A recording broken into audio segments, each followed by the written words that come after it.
Hi, this is Dr. Mercola, and I need to clear up some serious confusion on something you most likely use or seek to avoid using every day. And what is that? Why, of course, it's salt. You've been constantly barraged by the media and health experts who warn you to avoid salt. In fact, there have been studies that suggest a national program to reduce dietary salt could prevent tens of thousands of heart attacks, strokes, and deaths and trim tens of billions of dollars from the healthcare budget.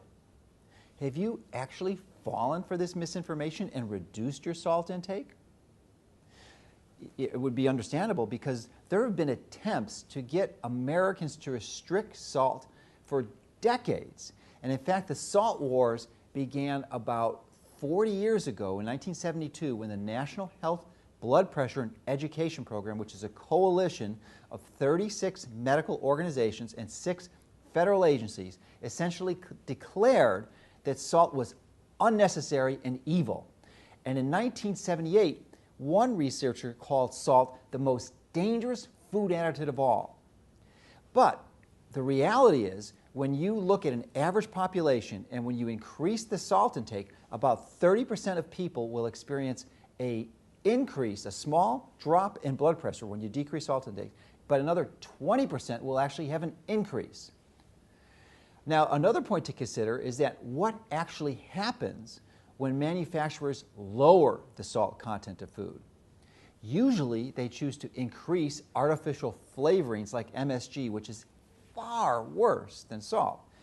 So this demonization of salt is of a vital substance like salt could only happen in a society that is ignorant of the history of salt.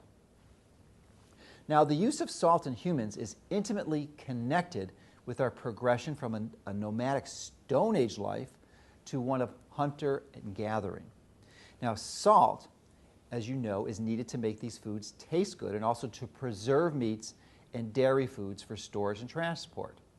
And salt, in fact, historically was considered the gift from the gods. And if you go back into ancient times, Homer referred to salt as a divine substance, and Plato described it as essentially dear to the gods. And in fact, the Celtic word for salt meant holy or sacred. Now, the quest for salt led to seeking to have salt led to development of major trade routes in the ancient world. And if you go back to Roman times, the soldiers were paid partly in salt, so much so that our word salary is derived from the Latin word for salt, which is salarium. So there's this amazing historical history of salt. Now, Western people today consume about half the amount of salt that they consume traditionally.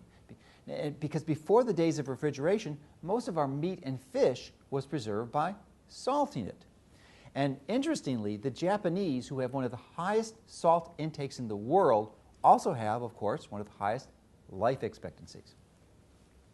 Now, interestingly, last year, in spite of all this, last year, the United States Department of Agriculture, the USDA, 2010 dietary guidelines recommended to actually reduce the salt consumption to 3.5 grams a day, which is about half of what it was before, which is shocking considering that we need about 6 grams a day, which is where the 2005 guidelines were. So why do you need salt? Well, let's go over some of the specifics. Salt is essential for life. You simply cannot live without it. However, most people simply don't realize that there's an enormous difference between the standard refined table and cooking salt that most of us are accustomed to using and natural health promoting salts. So what is it good for? It's important for a number of things. First of all, of course, to regulate and maintain our blood pressure, but it's also vital for our nervous system. Chloride is essential for the growth of our brain and development of neurological function. And that the sodium actually activates an enzyme needed for the formation of glial cells. And these are the cells that makes us capable of creative thinking and long-term planning. It's also useful for our metabolism and digestion. The main source of chloride in our body is from salt. And chloride, as you know, is part of hydrochloric acid, which is what we need to digest our food. It's also crucial for our adrenal function. The adrenal glands are responsible for the release and regulation of over 50 of our body's hormones. So when you crave salt, it's actually, in many cases, a sign of poor adrenal function. So hopefully, I've convinced you of the value and the importance of salt, and that you've been actually misinformed about the need to reduce it. Remember, salt is vital and you need it to stay alive. It is not a pernicious toxin or a poison that needs to be avoided at all costs.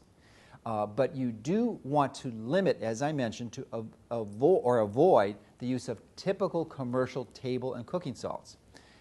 And your grocery store has been, because they've been chemically cleaned. Now, what is a commercial salt? Well, it's purified, and this purification process actually involves this recrystallization of the salt at a very high temperature.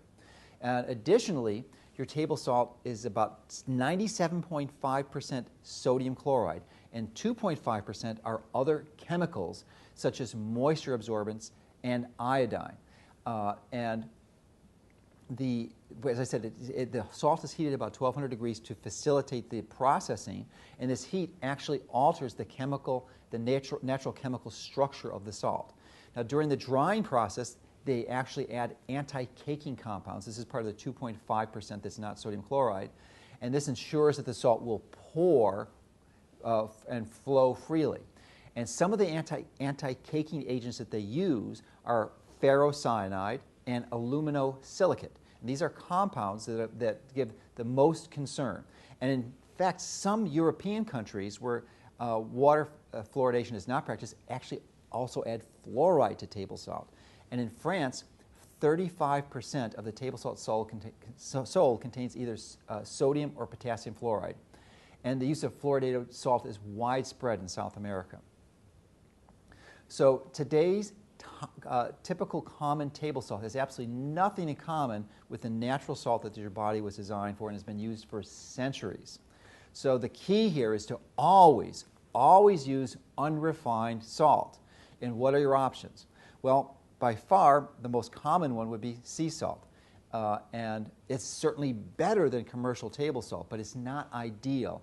And this is largely a result of the same reasons that we have mercury and toxins that have polluted our fish supply. They've polluted the salt supply too. They've contaminated the oceans because the oceans are being used as a dumping ground for all these toxic poisons like mercury and PCBs and dioxin. So they accumulate and they get transferred to the salt. And in fact, oil spills are pervasive, and they're polluting the seas, and they're becoming more frequent. And in fact, about 90% of all sea salt producers are actually now refining their salt because of this pollution. So today's sea salt simply isn't as healthy as it used to be a few hundred years ago. So personally, I found from my research and review that salt like Himalayan salt is really superior in just about every respect, and it's the one I use. And the Himalayan salt is actually taken from the Himalayas and from deep deposits within those mountains, and it's over 250 million years old. And as far as I can tell, this is by far the purest salt that's available on Earth. It's absolutely uncontaminated with any modern-day industrial toxins or pollutants. And once I learned about this and how beneficial it can be for you, I had my team go out and literally scour the planet and spend over 2 years to find out how they can get it from Nepal, where it's mined, to the United States. And fortunately, they were able to do it. Now, the salt is, Himalayan salt is like regular commercial table salt is 97.5% sodium chloride and 2.5% garbage that you should not have.